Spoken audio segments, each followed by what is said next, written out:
स्वागत आहे तुमचं राधा रसोई घरमध्ये। आज आपला जो पदार्थ आहे हा हिवाळ्या ऋतूसाठी अतिशय उपयुक्त असा हा पदार्थ आहे। आज मी तुम्हाला दाखवणार आहे हेल्दी डिंकाचे लाडू। पाहूया मग कसं करायचं ते।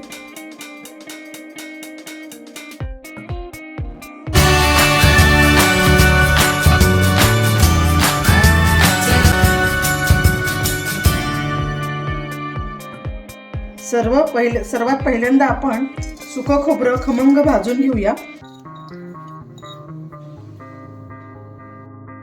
ही वाटीचं प्रमाण घेतलं आहे, या 2 वाटी आम्ही सुकं खोबरं घेतलेलं आहे। मंद गॅसवर खरपूस होईपर्यंत भाजायचं। हे पहा, असं लालसर तांबूससर असं खोबरं भाजून झालेलं आहे। भाजून घेण्याचं कारण असं की त्याच्यातला जर ओलसरपणा असेल तो निघून जातो आणि आपले लाडू टिकायला मदत होते। चांगला महिना दीड महिना ह्या लाडवाला काही होत नाही। मी आता हे खोबरं काढून घेते साईडला। साधारण पाव किलो मी साजूक तूप घेतलं आहे, जसं लागेल तसं मी वापरते। आता 1 चमचा मी तूप टाकते। पहिल्यांदा आपण बदाम तळून घेऊया। अर्धी वाटी बदाम खमंग भाजून घ्यायचे।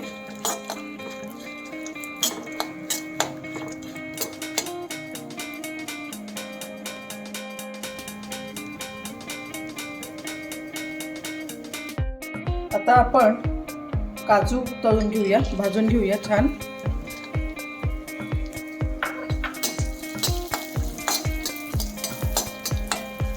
बदाम आणि काजवाचे बारीक तुकडे करून घेतलेले आहेत, तुम्ही किसून पण घेऊ शकता। छान भाजून झालेले आहेत, आता मी ते काढून घेते। नंतर मी खारीक पूड घेतलेली आहे, मार्केटमध्ये मिळते, नाहीतर तुम्ही घरी पण बारीक तुकडे करून मिक्सरमधून काढू शकता। पण शक्यतो इतकी बारीक होत नाही मिक्सरमध्ये, तर तुम्ही विकतच आणा। तीही छान भाजून घेऊया।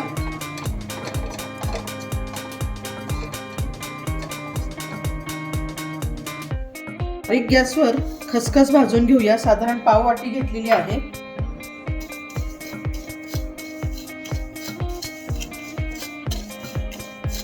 आपण जरा जास्त तूप घेऊन डिंक तळून घेऊया।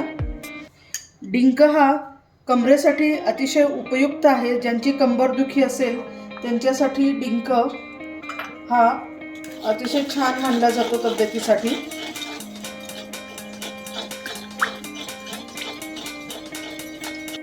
टाकला आहे, थोडा थोडा करून डिंक टाकायचा आणि मंद गॅसवर छान फुलू द्यायचा त्याला, नाहीतर तो दाताला चिकटतो।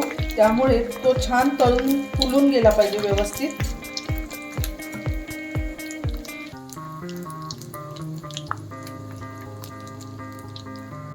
झालेला आहे, छान फुलला आहे पहा डिंक।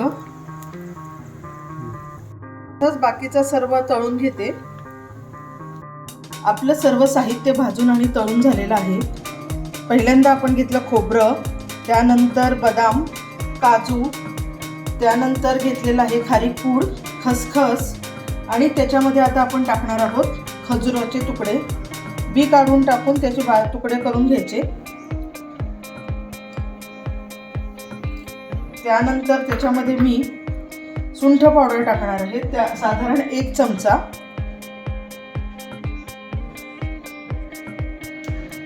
आणि 1 चमचा मेथी पावडर। मेथ्या भाजून आणि त्याच्यामध्ये मिक्सरमध्ये काढून त्याची पावडर करून घेतलेली आहे। ही पण फार उपयुक्त असते कंबरदुखीसाठी। आणि हा मी मगाशी तळून घेतलेला डिंक तो त्याच्यामध्ये टाकूया।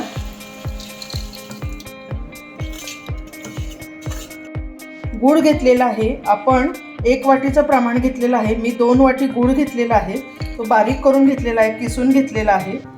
तो आता यामध्ये मिक्स करून ते सर्व जिन्नस एकजीव करून घेऊया।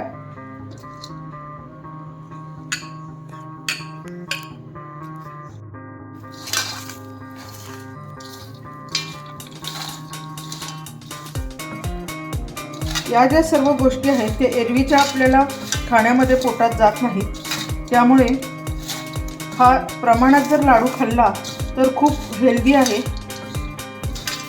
जरी ह्या सगळ्या हाय कॅलरीजवाले सर्व पदार्थ असले तरी तब्येतीसाठी खूप चांगले आहेत. आता सर्व गूळ टाकून घेते.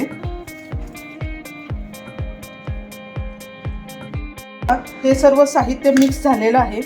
हे जे मी डिंकाचे बॉल्स आहेत ते मध्ये मध्ये ठेवलेले आहेत. मुलांना माझ्या आवडतात मध्ये मध्ये असे बॉल्स आलेले. तुम्ही मिक्सरमधनं काढू शकता किंवा कुटून पण घेऊ शकता व्यवस्थित. आता जर तुमचं जे हे सारण आहे जर कोरडं झालं असेल तर थोडं थोडं तूप टाकून त्याचा गोळा करून घ्यायचा, बॉल करून घ्यायचा.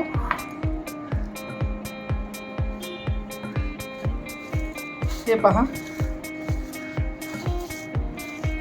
आणि घट्ट दाबत दाबत त्याचा छोटे छोटे लाडू करून घ्यायचे.